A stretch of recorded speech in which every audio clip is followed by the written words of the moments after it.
Bonjour à tous, il va être question aujourd'hui de Near Death Experience, le nouveau film de Benoît Delépine et Gustave Kervern avec Michel Houellebecq dans le rôle principal. Je vous dis pas, quand je fais le cinéma, j'étais comme ça, en train d'attendre de voir le film. L'histoire de Paul, un homme de 56 ans qui, au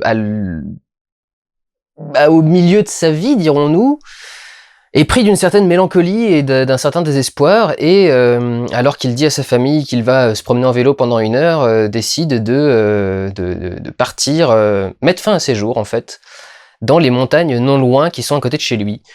Le film va donc le suivre pendant toutes ses réflexions et toutes ses étapes. C'est vachement bien. C'est un style très particulier. Ça, pour moi, c'est du vrai film d'auteur. Parce que un film d'auteur ne doit pas forcément être chiant. Et ce film, c'est exactement ça. C'est-à-dire que ce ne sont que des idées d'auteur. Ils ont vraiment une patte, ils ont vraiment un angle d'attaque, ils ont vraiment un message à faire passer, ils ont une ambition, ce sont vraiment des gars extrêmement rigoureux et très très bien, de Benoît Delépine et Gustave Kervern. Et ils font du cinéma d'auteur. Je dirais pas made in Canal+, parce qu'ils ont leur style à eux, mais c'est vrai que leur style à eux collait bien avec Canal+. Mais quelque chose comme ça de qualité et à la fois de qualité et de divertissement et en même temps de réflexion. C'est-à-dire que ils vont se poser des questions très poussées. Enfin, le personnage va dire des choses, va exposer sa vision de la vie, sa vision du monde, etc. Et d'un autre côté, tout ça est couvert sous un cynisme très très fort et sous des répliques assez marrantes. Il y en a une qui arrive à peu près au milieu du film où du coup le personnage se dit mon pauvre Paul, tu parles trop et tu ne te suicides pas assez. Avec la voix de Houellebecq au-dessus, c'est encore plus drôle. Donc tout ce film en fait est un film sur la modernisation du monde en fait, et comment en modernisant le monde on a rendu l'humain obsolète. C'est le message du film, hein, après vous pensez ce que vous voulez, mais c'est le message du film. Et donc ce personnage de 56 ans qui se rend compte que d'où est partie sa vie, où est-ce qu'elle est, et qui regarde le chemin parcouru, qui se dit est-ce que j'ai vraiment marché ou est-ce que j'ai juste sautillé à cloche-pied pendant tout ce temps. Et donc c'est extrêmement intéressant, c'est très très bien foutu. Au niveau de la réalisation, alors par exemple, moi qui me suis énervé avec les métamorphoses il y a pas longtemps, quand on veut faire un film avec une image dégueulasse, on peut faire un film avec une image dégueulasse. Delépine et Kervern ont passé 6 mois à chercher une caméra particulière qui avait été utilisée par un seul autre réalisateur sur un seul autre film, c'est 2 choses mais toujours un seul film, qui est une vieille caméra qui enregistre encore sur VHS. J'étais persuadé que c'était de la DV pendant tout le truc, mais au bout d'un moment, je me suis dit quand même, non, c'est pas assez pixelisé pour être de la DV, c'est pas du numérique, c'est de l'analogique. Il y a du grain de malade, c'est filmé en 4 tiers à la base, donc en plus tu croppes, c'est-à-dire que c'est filmé en carré, et on coupe au-dessus et en bas en cinémascope pour faire une image cinémascope.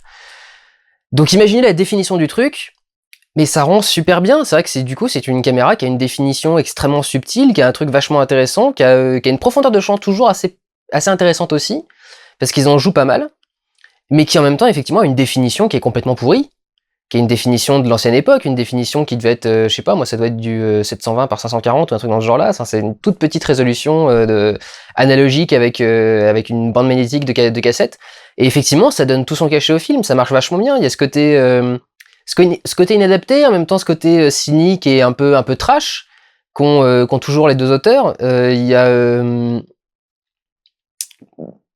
ça donne une esthétique globale qui marche vachement bien, contrairement à ce connard contrairement à Christophe Honoré, je retire connard, qui a décidé qui adore avoir des images dégueulasses, mais qui, comme il n'a pas de thune, dit bon on va tourner en numérique. Oui, si tu tournes en numérique, tu peux tourner avec du numérique dégueulasse aussi, si vraiment ça te plaît, si vraiment à ce point-là t'as envie de faire un film, et si vraiment à ce point-là t'aimes pas les images nettes, tu peux très bien prendre une mauvaise caméra numérique, ça existe aussi, la preuve. Et ça peut se sortir et ça peut se faire. J'ai envie de dire que c'est du vrai film d'auteur parce que avoir vu juste avant Honoré te faire croire que chaque décision de réalisation est ultra arty et poussée pour faire des recherches et aller explorer des domaines du cinéma, machin chose, etc. alors qu'il a juste pas une thune. et qu'il a dû, je sais pas comment il fait avancer ses idées, mais enfin vraiment le coup de la caméra, j'ai du mal à comprendre. Et eux qui pour le coup n'ont vraiment pas une thune et qui du coup se font chier à chercher une petite caméra, qui ont essayé d'acheter une petite caméra DV ou HDV, et qui se sont dit non, c'est pas assez défini pour le grand écran et de toute façon ça rend moche par rapport à ce qu'on veut avoir. Ils ont vraiment testé plein de trucs. Ils ont essayé de tourner à l'iPhone, ils ont essayé de tourner au Super 8, ils ont essayé dans Mammouth, ils avaient retrouvé d'anciens stocks de 8 ou de 16 mm. Je sais jamais parce que ils disent que c'est du 16, mais je trouve que le grain est énorme pour du 16. Donc bref, ils ont toujours fait des recherches comme ça assez intéressantes au niveau de l'image. Leur premier film était en très bonne définition, 35 mm, mais était en noir et blanc par exemple. Donc il y avait comme ça plein de choses intéressantes dans leur parcours. Et effectivement, ce sont des mecs qui ont une vraie vision de réalisation, une vision de scénario, ne serait-ce qu'avoir la vision de mettre Michel Houellebecq dans le rôle principal. Un des points essentiels du film, c'est pas un acteur. Je le soupçonne à de très nombreuses reprises d'avoir les feuilles de texte sous les yeux. Parce qu'ils font... alors le film est c'est beaucoup de plans assez longs, c'est pas du plan séquence, mais c'est souvent des plans assez longs. Et du coup, ça traîne en longueur et il a beaucoup de phrases à dire. Alors c'est un film très silencieux aussi, il y a beaucoup de passages silencieux et attention, vous risquez de vous faire chier. Je vous préviens à l'avance, parce qu'effectivement, le silence, ça peut faire chier n'importe qui. Donc voilà, il y a beaucoup de passages de silence et quelques passages de narration. Et quand il est en narration, c'est vrai qu'il a une voix tellement particulière, ce défaut d'articulation, ce visage de chien battu, je veux dire, Houellebecq, il a beau avoir des millions et être auteur et écrire des trucs 36 000 fois, on a vraiment l'impression que c'est un clodo qui sort de la rue, quoi. Quand on le voit arriver à la télé, on dirait Gainsbourg, un petit peu pomponné, quoi. Donc, c'est vrai qu'il a un look très particulier et qui va parfaitement dans ce rôle. Il est parfait, il est génial dans ce rôle. Il est assez juste, en plus. C'est-à-dire qu'il est, c'est ce qu'il dit a l'air plutôt sincère et, alors peut-être qu'il pense ce qu'il dit, ce qui l'aide à être juste, mais en tout cas, voilà, le fait est que l'interprétation est plutôt bonne. Et c'est vrai que voilà, avoir une vision comme ça pour ces deux mecs-là, qui viennent d'une émission à sketch, Groland, ça c'est du vrai cinéma d'auteur et ça fait du bien de voir ça et se dire que, voir que ça vient de Canal+ quelque part prouve quand même que c'est quand même la chaîne du cinéma en France. Voilà en gros. C'est vrai que Delépine et Kervern, si vous n'avez jamais vu leur film, alors je les ai pas tous vus, il m'en manque 2. J'avais vu leur premier film, Altra, j'avais vu Louise Michel, et j'avais vu... ils en ont fait un autre, Mammouth, avec Depardieu, qui était excellent aussi. Et qui sont vraiment à chaque fois des expériences très très particulières. Alors c'est très politisé, parce que ils sont très politisés, de toute façon, tous les deux. Ils ont une vision des choses qui est assez politique. Les sketchs des Groland sont assez drôles parce que justement ils sont assez justes et qu'ils ont une orientation sur l'actualité. Ça vous plaît ou pas, mais c'est en tout cas un cinéma qui est extrêmement intéressant et vraiment au niveau de la recherche d'image et de la recherche de vérité et de cinématographie, c'est vraiment vraiment très intéressant ce qu'ils font. C'est pas deux rigolos qui font un film du Saturday Night Live ou un truc dans ce genre-là, comme Mike Myers, qui écrit des films très sympas, mais au niveau réalisation, ça vaut pas grand-chose. Là, il y a de la recherche très poussée au niveau du cinéma. Je me souviens qu'il y avait une réplique qui était géniale dans le premier qui s'appelle Altra. Si vous ne l'avez jamais vu, je vais vous donner une réplique. Normalement, vous allez voir le film ensuite. L'histoire d'Altra, c'est deux mecs qui ont eu un accident agricole et qui sont en fauteuil roulant et qui veulent remonter jusque chez le fabricant pour lui demander des dommages et intérêts. Et donc c'est un road movie, donc les deux mecs sont en fauteuil roulant pendant tout le film, ils se font récupérer par des gens en bord de route. Et à un moment, ils se sont fait récupérer par des gens en caravane qui gracieusement leur ont ouvert la porte, les ont hébergés, les ont nourris, etc. Et puis ils les amènent sur la plage, donc ils les mettent devant la plage, ils les posent là.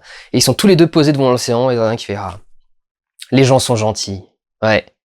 Et sur le coup, ils sortent une énorme bouteille de Jack Daniels qui s'enfile à moitié comme ça. Et tu mais ça sort d'où ça? Du frigo des gentils.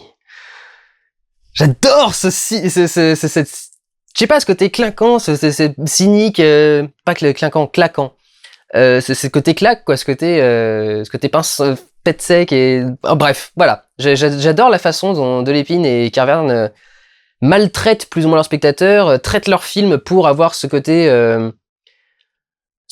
donner la parole au petit peuple, en fait. C'est un peu ça l'idée de leur mise en scène, c'est que le petit peuple n'a pas souvent vraiment la parole, soit on lui donne une patte, on lui tape affectueusement l'épaule, soit on l'envoie chier. Et là, du coup, il y a un côté dans ce film. Dans Mammouth, ils avaient été rechercher des pellicules d'une vieille entreprise qui avait fermé depuis des années et qui avait un vieux stock qui n'utilisait plus. Enfin, me semble-t-il, parce que en cinéma, c'est toujours compliqué de séparer la légende de la vérité et des simples rumeurs de mecs qui ne savent rien qui l'ont mis sur Internet. Donc je vous préviens, je ne suis pas sûr qu'ils aient fait comme ça, mais a priori, ils ont fait comme ça. Ils ont recherché une vieille pellicule qui avait jamais été imprimée et qui était dans une vieille entreprise qui avait fait faillite. Et donc c'est cette pellicule-là qui tourne leur film. Donc même dans le choix de la pellicule, il y a un sens dans la mise en scène. C'est pour aller jusque là, c'est qu'il y a un truc. Donc vraiment, De Lépine et Carverne, c'est des mecs que j'aime bien. J'attendais avec beaucoup d'impatience Near Death Experience, qui évidemment a une sortie extrêmement limitée, donc ça va être compliqué pour vous de la trouver. Il sort en septembre en plus, qui est la période où on envoie les films mourir tranquillement, c'est-à-dire que c'est vraiment la période où on sort les films français chiants et les films américains qui n'ont pas marché, genre Sin City 2, qui a fait un four aux États-Unis et qui sort là en septembre alors qu'il aurait pu sortir en octobre, période où c'est beaucoup plus propice au cinéma. Mais c'est intéressant de les voir, il faut les voir et je vous encourage beaucoup à regarder du De Lépine et Carverne. Prenez soin de vous, allez voir des films. Ciao!